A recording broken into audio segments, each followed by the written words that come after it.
어서 오세요. 반갑습니다.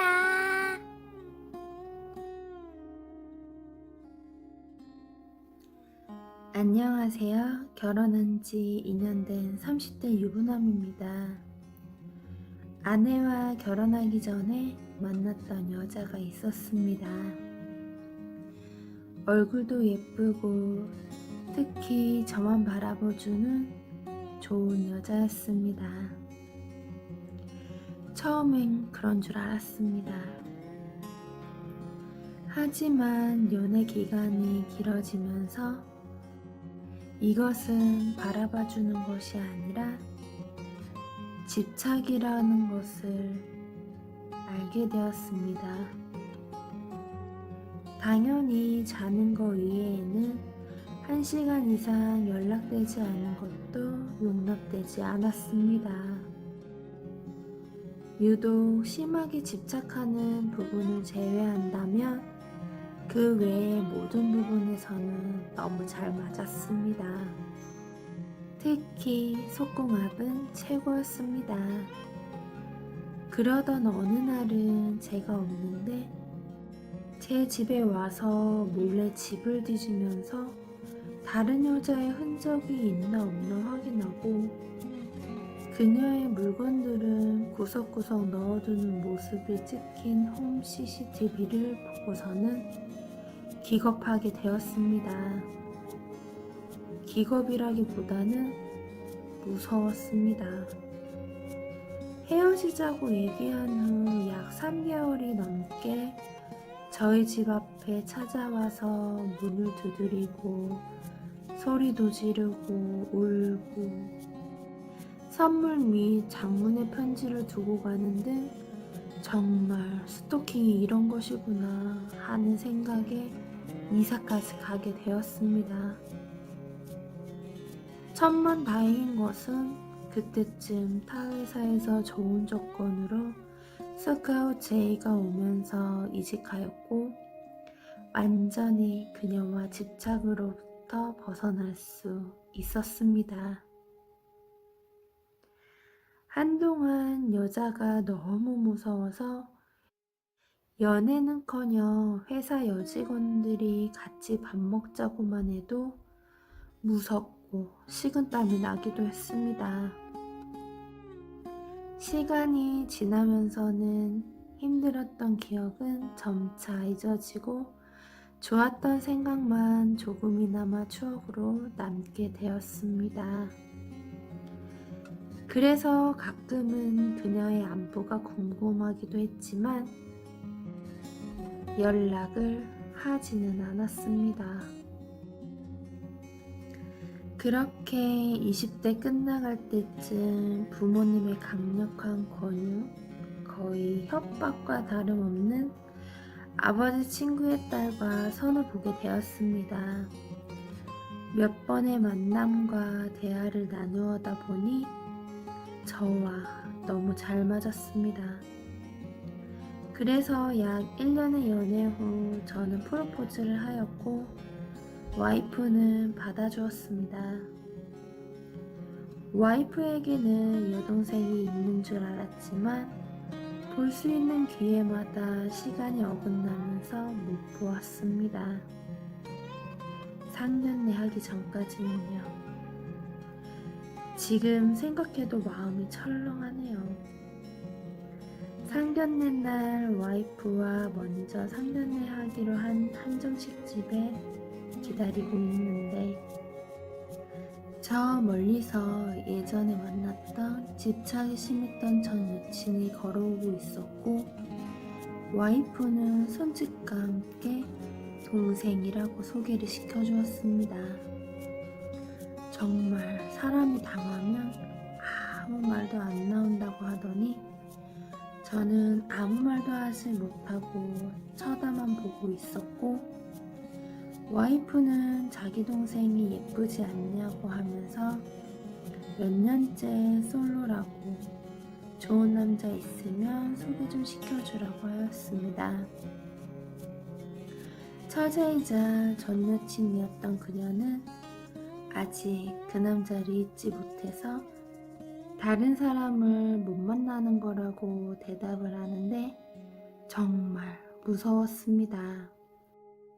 시간이 제법 지났으니 그 남자는 나는 아니겠지? 라고 생각하면서도 설마 나라면 무섭다. 만감이 교체하는 순간이었습니다. 그렇게 가장 길었던 상견례가 끝나고 집에 가자마자 기절했던 것 같습니다. 그 후로 와이프와 처제랑 몇 번의 밥 먹는 자리가 있었고 그때마다 와이프에게 동생과 예전에 만났던 사이였다고 솔직히 얘기를 해야 되나 말아야 되나 고민을 많이 하였지만 처제는 모르는 사람인 척 하였고 그래서 저도 몰랐던 것처럼 지내기로 결심을 하였습니다. 그렇게 와이프에게 솔직하게 말하지 못하고 결혼을 하였습니다. 지금 지나고 보니 그때 와이프에게 솔직하게 말을 했다면 더 좋았을 것 같습니다. 하지만 그때는 말하면 화날지도 모른다는 걱정이 들었고 와이프를 놓치고 싶지 않았습니다. 와이프는 직업의 특성상 출장이 많았습니다. 그래서 나중에 아기를 낳으면 맡길 곳이 가까워야 한다고 하면서 처갓집과 같은 단지에 있는 아파트로 신혼집을 잡게 되었습니다.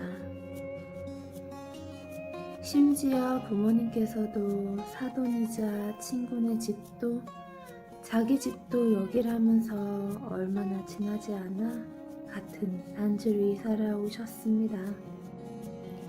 사돈이 되기 전부터 친하셔서 그런지 네 분이서 자주 여행도 다녀오시고 술 한잔 하시고 그렇게 가깝게 지내셨습니다. 아마 제가 결혼하면서 더 가까워지시는 것 같았습니다. 지난 과거를 말하지 않는 것이 잘한 거였다고 믿을 만큼 6개월간은 너무 행복했습니다.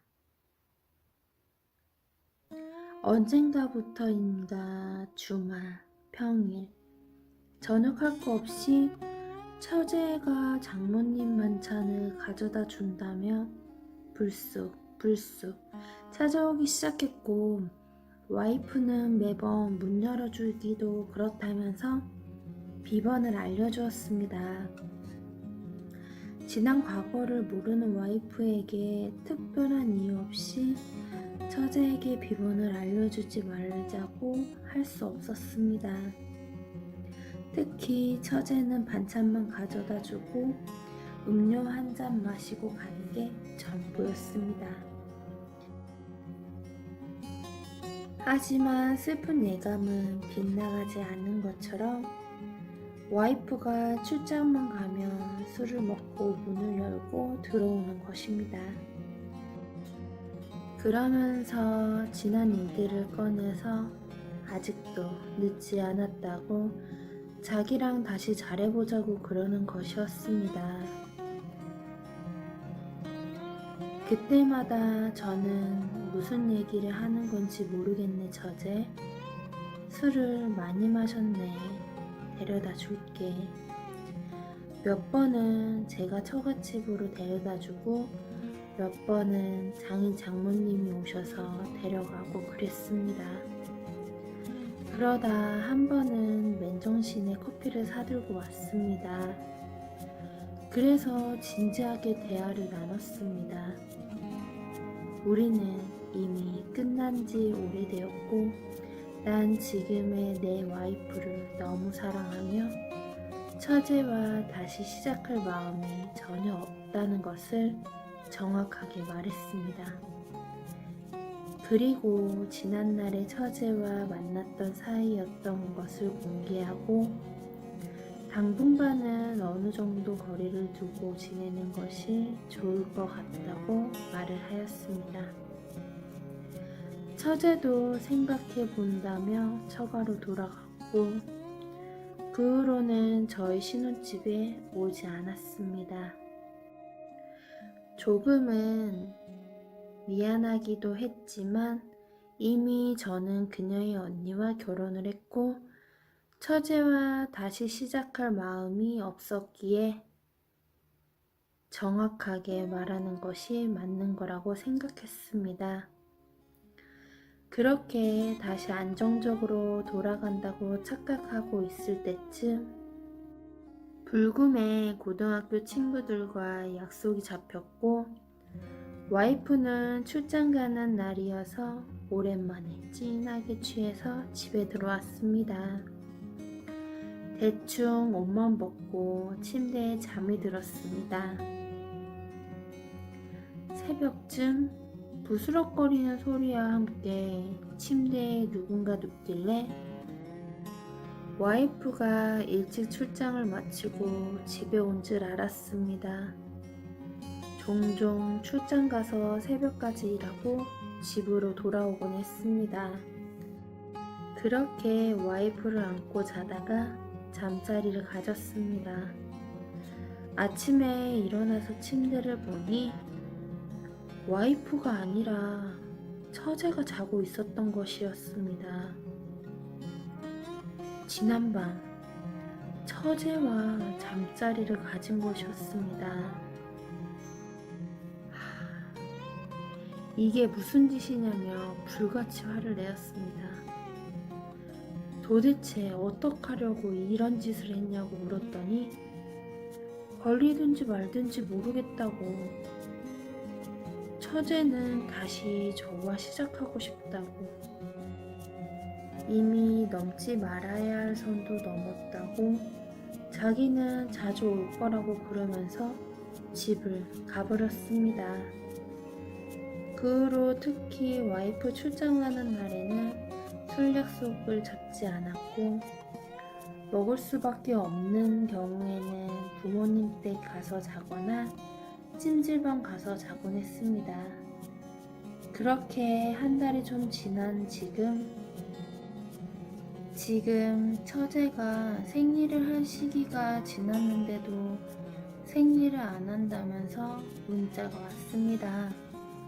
그러면서 테스트기 사서 검사해보는 방법도 있지만 저와 같이 산부인과를 가서 검사받고 싶다고 언제 시간 되냐고 물었습니다. 너무나 답답합니다. 저는 어떻게 해야 할까요? 구독과 좋아요 꾹꾹 눌러주세요. 꾹꾹. 알림 설정도 꾹꾹 눌러주세요.